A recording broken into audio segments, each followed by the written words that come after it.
Salut les amis du Blaster, vous avez bien compris, c'est l'heure des VS de Blaster mode ou pro.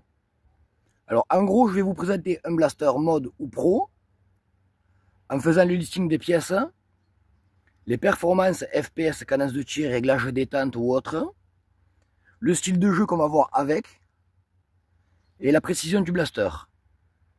Du coup nous on se focalisera plutôt sur les 3 points niveau performance FPS, cadence de tir, si c'est des blasters mécaniques ou à cadence de tir électrique. Le style de jeu qu'on va voir avec le blaster pour expliquer les réglages ou les pièces qu'on aura mis dans le blaster. Et aussi la précision du blaster. Parce que c'est pour avoir un blaster pro ou semi-pro qui n'est pas précis, ça sert à rien.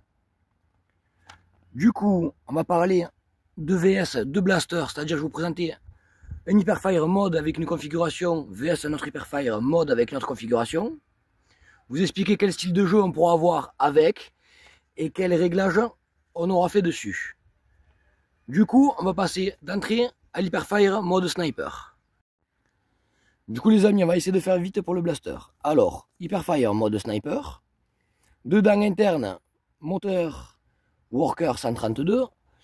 Cage à flywheel incliné 125 exprès pour Hyperfire en rose métallique.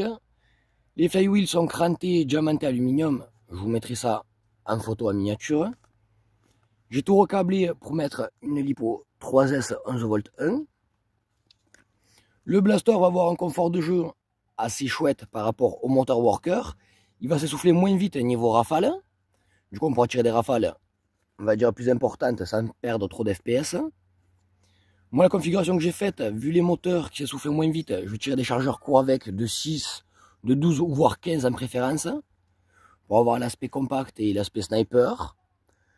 Ce qui me fait rigoler dans cette configuration là, c'est que je fais un sniper en full auto. Du coup ça débite assez vite, mais la précision est au rendez-vous. Ce blaster est fait pour jouer sur longue distance ou sur courte distance. Ça va être un peu plus embêtant parce qu'on a le canon long dessus.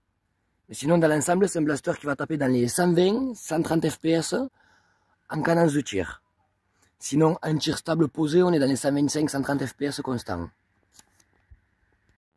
Alors voilà les amis, avant de faire la petite session FPS vite fait, on va prendre des fléchettes premier prix qu'on peut trouver partout, celles qui ont le bout un peu rigide. C'est avec les flywheels diamantés aluminium qu'on a mis dedans. C'est des fléchettes à tête molle gomme ou molle classique style Nerf, X-Shot Air Pocket, Eva Dart, Dart Zone. Le problème qu'on va avoir, c'est que vu comme la tête elle va s'écraser vachement dans les flywheels, on n'aura qu'une compression dans les 120-130 fps en rafale. Ou maximal en tir posé, vous allez faire du 125-132 fps max. Qu'avec des fléchettes à tête rigide, on va pouvoir de temps en temps dépasser la performance de 130 fps, voire monter quasiment dans les 200 fps. Mais ça va pouvoir le faire que dans des tirs posés, et c'est pas toutes les fléchettes. Du coup je vous dis pas plus, je vous montre vite fait un tir posé.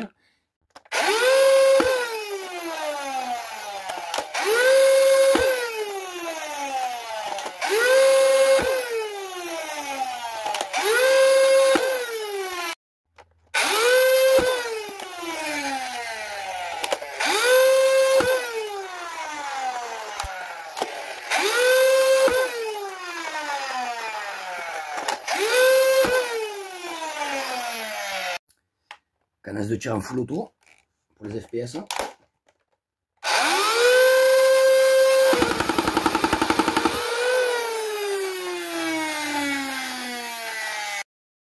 Et le deuxième magazine à rafale.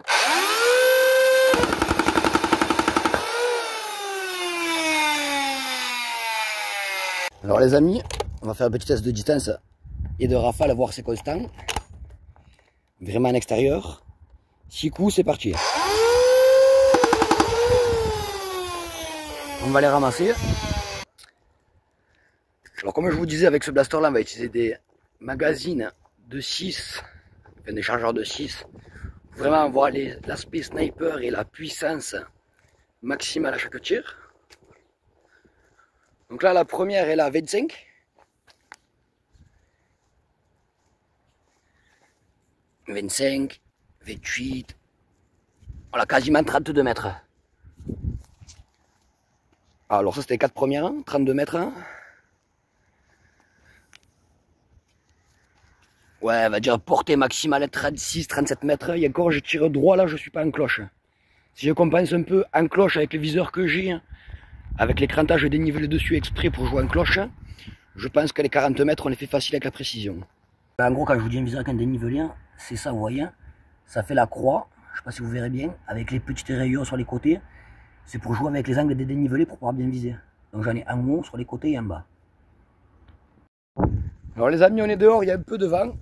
On va tirer en rafale avec le drum de 25 et l'hyperfire mode sniper. Voir la cadence de tir qu'on peut avoir et la précision. Et après on utilisera des chargeurs de 6, ceux que j'utilise en partie.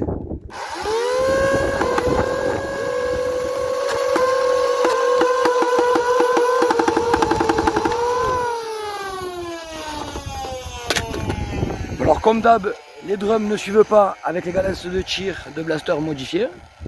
Donc avec les drums, il vaudra mieux favoriser les petites rafales. Et avec les chargeurs de 6, normalement on a la puissance et la précision.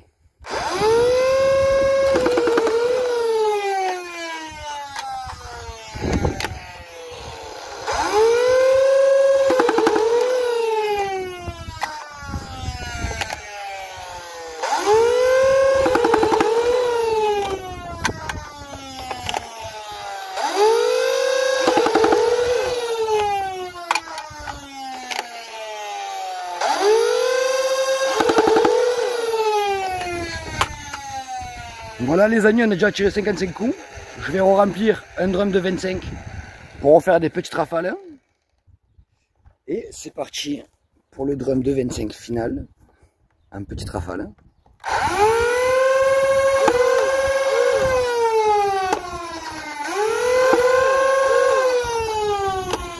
Alors désolé chargeur bloc, mais pour l'instant 2 tirs de centre de la cible.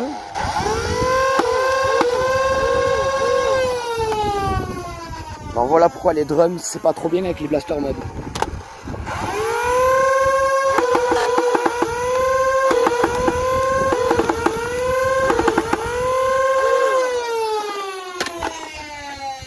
Voilà donc les quelques premiers tirs bloquent avec le drum. Sinon après ça débite assez vite. Comme vous avez pu constater, le mieux c'est les magazines de 6 pour la patate et la précision. Sinon après les blasters en partie est correct. On peut le jouer aussi avec des chargeurs de 18. Mais après niveau ergonomie, je ne le conseille pas trop. Limite des chargeurs de 12, pourquoi pas. Voilà, donc ça sera tout pour l'Hyperfire mode sniper. Les amis, voici l'Hyperfire mode assaut. Celui-ci est recablé. Il a une LiPo 11 volts 1, donc une 3S. Dans ce blaster là, j'ai gardé tous les moteurs d'origine. J'ai juste mis des flywheels diamantés worker crantés. J'ai pris un embout de canon Modulus Nerf que j'ai vidé. Voilà le gros plan. Comme je vous disais, j'ai bien vidé l'intérieur du faux silencieux pour pouvoir avoir une cadence de tir plus élevée sans qu'il y ait de blocage niveau embout de canon. Ce blaster là va être aux alentours de 119 jusqu'à 130 fps en petite rafale ou en semi-auto. Après, en moyenne en rafale, on va être dans les 119 jusqu'à 120 fps. Mais ce blaster là, il fait pour être progressif sur le terrain, se déplacer, avancer jusqu'au camp adverse. C'est pour ça que niveau rafale, c'est pas grave si le blaster s'essouffle sur longue distance, parce qu'on va privilégier les courtes distances et les distances, on va dire, moyennes. Donc c'est bien pour de l'extérieur, moyenne distance. En bâtiment, c'est pas mal. Justement, on va en venir au test. On va passer au vélocimètre, vous montrer les performances et les fléchettes sélectionnées. Puis on fera le test de tir comme l'Hyperfire mode sniper. Les amis, avant le test FPS, la sélection de fléchettes. Alors, comme précédemment, les fléchettes standards à tête dure. Et les X-Shot Air Pocket, donc les X-Shot nouvelle génération.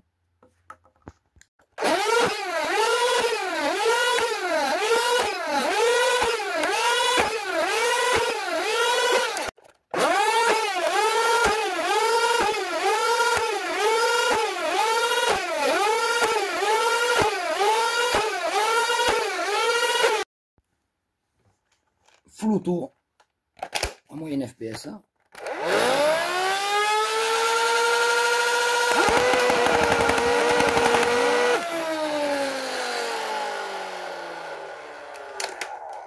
Avec les fléchettes, le premier prix en moyenne à 117.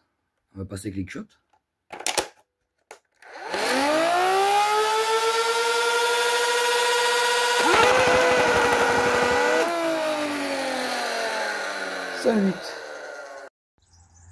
Les amis, on est dehors. On va faire le test de métrage avec les fléchettes à tête dure.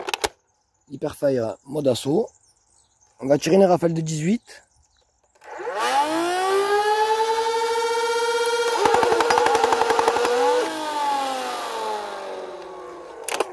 Maintenant, il n'y a plus qu'à ramasser.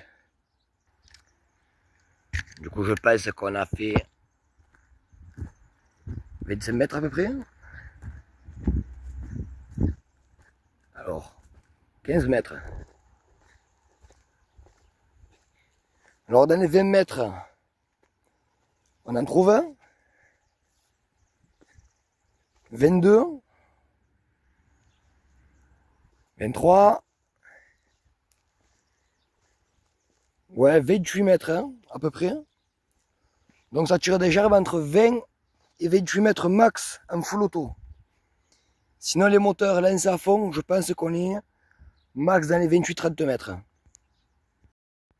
On va passer au tir sur cible. Alors je ne prendrai pas des drums, parce que vous avez pu constater qu'avec des blasters mode whip grade, ça ne suit pas. On va utiliser que des chargeurs de 18 avec des Air Pocket X-Shot et des fléchettes standards qu'on trouve partout. Alors on va faire une rafale pour vous montrer que c'est un blaster qui est fait pour tirer des petites rafales et y avancer dans le temps. Sinon après une grosse rafale, c'est rigolo aussi.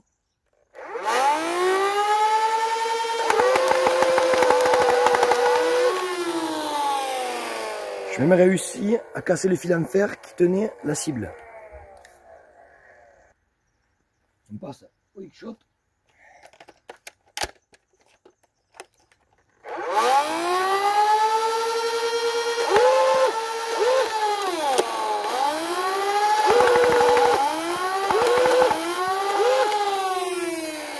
Alors, le petit problème qu'il va y avoir sur l'X-Shot, c'est qu'avec les chargeurs de 18, vu comme c'est vachement serré, quand je dis serré, c'est que les flèches elles poussent déjà vers le haut, vu comme la mousse à l'arrière elle est un peu tendre, ben, ça a tendance à manger la fléchette, c'est pour ça que ça bloque un peu.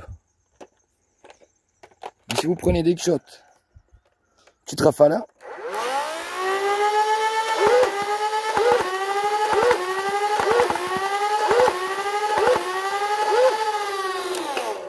c'est un régal. Du coup, avec les fléchettes, premier prix.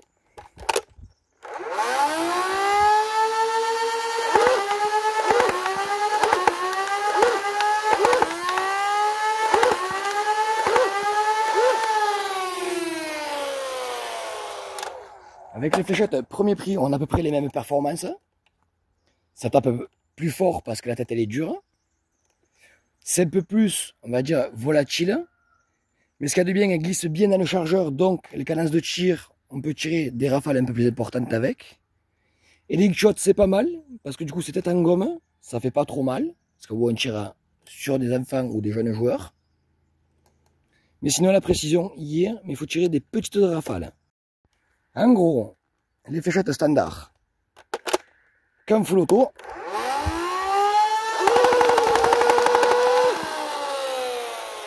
ne bloque pas, c'est assez précis, c'est pas un peu en cloche.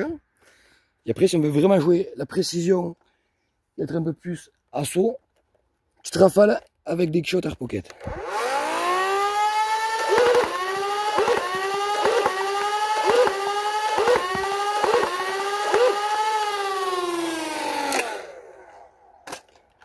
Alors du coup, on va faire maintenant l'affrontement des deux blasters. Alors les amis, pour le VS2 Blaster, je vais vous expliquer. Là, le panneau sur le côté avec les petites cibles, ça pour tester le tir en full auto, voir si c'est précis. Plus loin, on va tester les petites rafales et le full auto sur les cibles en forme de pigeon, quand on tire dessus c'est d'éclipse. Et après pour finir, on testera la précision dans la cible là-bas en haut, que dans celle du haut. pouvez constater, il y a de la munition. Les blasters sont ici. On va commencer avec le mode sniper. C'est parti avec l'Hyperfire mode sniper. On aura 106 ou 108 fléchettes à tirer avec. Les chargeurs de 6 et de 12, comme si j'étais en partie. Donc on va faire les petits panneaux vite fait.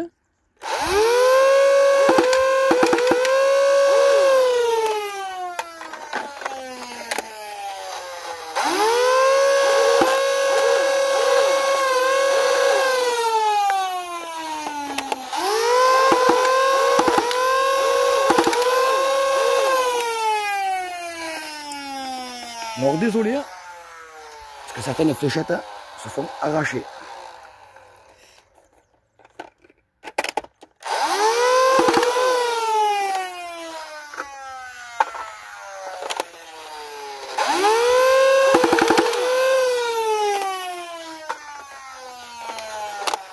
Alors on va essayer un peu les pigeons.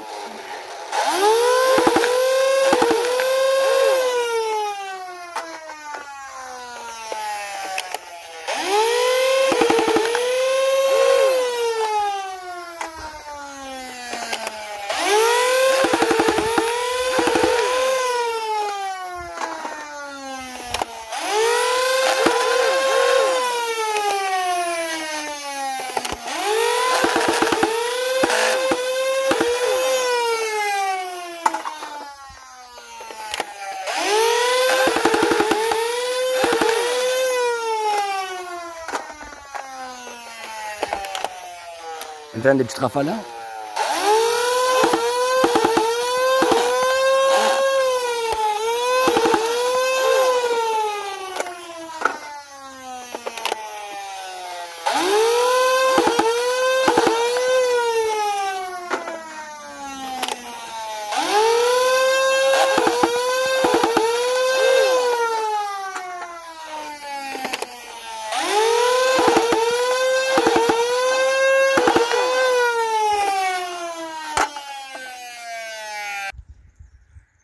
Et l'Hyperfire mode assaut.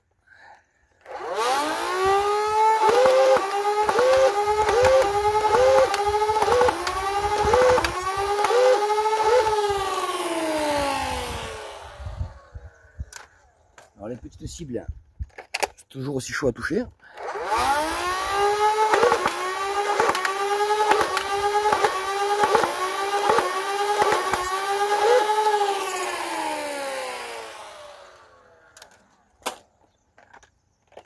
Faire du full auto sur les oiseaux.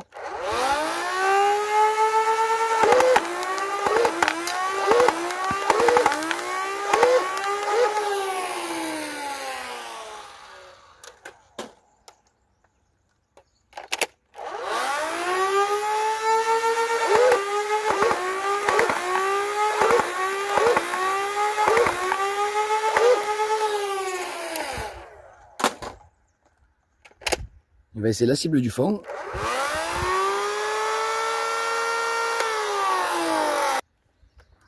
Alors excusez-moi pour la pause, il y a une fléchette qui s'est limée.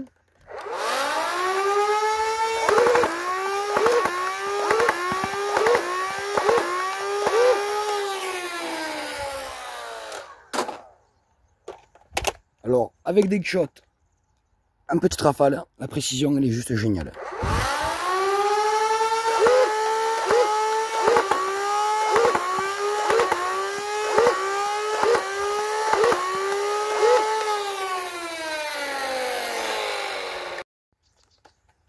Et pour le fun, un dernier chargeur.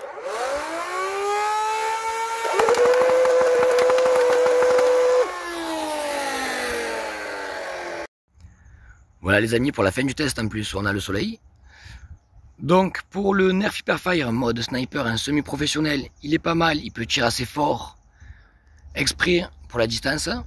Si vous voulez tirer des grosses rafales, vous êtes limité à 12-15, sinon ça risque de se boucher dans l'embout de canon. Le Nerf Hyperfire mode assaut, un style semi-professionnel, il tire, on va dire, correct, moyenne puissance, donc 110-125 fps max. Il est polyvalent, il peut tirer tout style de fléchette. Pour la précision, tirer des petites rafales avec des fléchettes style X-Shot, Air Pocket, les nouvelles générations. Sinon, c'est des fléchettes rigides, Vous pouvez tirer des grosses rafales et ça c'est stable. Sinon des petites rafales, ça le fait aussi. Les deux en partie s'équivalent. Dites-moi dans les commentaires lequel vous aura plu le plus. Et dites-moi si ça vous a plu la chaîne VS. C'est tout nouveau sur ma chaîne. J'essaie de faire au mieux. Et j'espère que ça vous plaira. Je vous dis à très bientôt pour peut-être un épisode 2